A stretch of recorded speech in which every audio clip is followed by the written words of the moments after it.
ఈ కార్యక్రమం సిద్దిపేటలో పోస్టర్ ఆవిష్కరణ నా ఆధ్వర్యంలో అన్న జ్ఞానేశ్వర్ అన్న ఇక్కడికి రావడం, మన సీనన్న, సంతోష్ అన్న, శంకర్ అన్న వీళ్ళందరూ రావడం చాలా సంతోషమైన విషయం. దాని ఒక్కటే విన్నపం, ప్రతిరోజు జరిగే రవీంద్ర భారతిలో జరిగే సన్మాన కార్యక్రమం సర్పంచులు, ఉప సర్పంచులు పెద్ద ఎత్తున సిద్దిపేట నుంచి రావాలని కోరుకుంటున్నాను. ఒకటి సమన్వయ కమిటీ ఆధ్వర్యంలో చేస్తూ ఓకే, చాలా సంతోషం. ముందు కూడా ఈ సమన్వయ కమిటీ మీ అందరి మీద ఒక బాధ్యత ఎత్తుతున్నాను. మీరు ఏదన్నా అనుకోండి, ఇప్పుడు జరిగే జెడ్పీసీ, ఎంపీటీసీ, జిల్లా పరిషత్ చైర్మన్, ముదిరాజులకు 5 జిల్లా పరిషత్ చైర్మన్ మీరు అందరూ అనుకుంటే ఖచ్చితంగా అవుతుందట.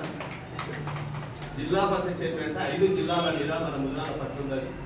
గెలిచే కంటే అంటే ఎలక్షన్ల ముందు మనం వాళ్ళను ప్రోత్సహిస్తే పక్క జెడ్పీసీలు అవుతారు, ఎంపీటీసీలు అవుతారు, ఎంపీపీలు అవుతారు. మనం ఇంకొకటి ఎలక్షన్ టైంలోనే నేను ముదిరాజు బిడ్డను నాకు ఓటేయండి అని కాదు, ఎలక్షన్ల కంటే ముందు కూడా బీసీ బిడ్డను, నేను ముదిరాజు బిడ్డను, బీసీఏ గురించి కొట్లాడిన వాళ్ళకు మాత్రమే ఈ సమన్వయ కమిటీ మద్దతు ఇవ్వాలి. ఎందుకంటే టైం వచ్చిన తర్వాత నేను ముదిరాజు బిడ్డ నాకు ఇవ్వాలంటే ఎవరు సపోర్ట్ చేయరు. మీరు ఇప్పటి నుంచే మన జాతి కోసం బీసీఏ ఉంది, మన జాతి కోసం ఏం కావాలని కొట్లాడండి.